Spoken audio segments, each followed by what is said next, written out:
Grabe, kahit saan pala ay marami na talagang nakapansin kay Carla. So ano nga ba ito?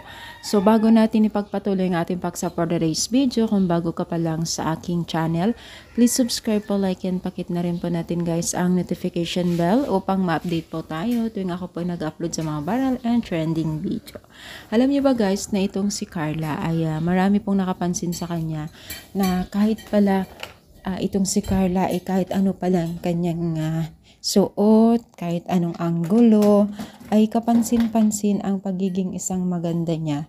No? So, usually talaga, pag maganda ka, kahit ano pang itsura o anggulo mo bilang isang netizens na o bilang isang nagpipicture o nagsiselfie, ay dun mo malalaman talaga na may tsura ka. Talagang maganda itong si Carla, no? So, kapansin-pansin din po yung pagiging isang blooming ni Carla, no? Habang tumatagal, talagang nagbo-blooming po siya.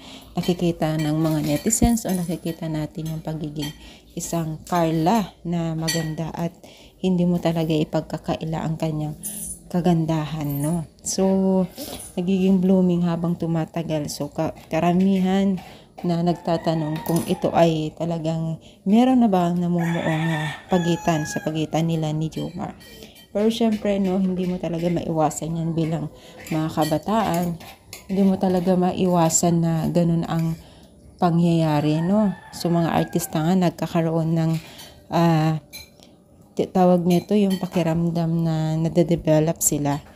Sila Carla pa kaya, no? Pero, syempre, as of now, wala pa siguro kasi nag-aaral itong si Carla. Ganun, yun nga lang, naging kampante na sila sa isa't isa. No? Yun naman po ang maganda at ikinakatawa ng marami. No? So, ano masasabi niyo? Comment lang, palay po ang ating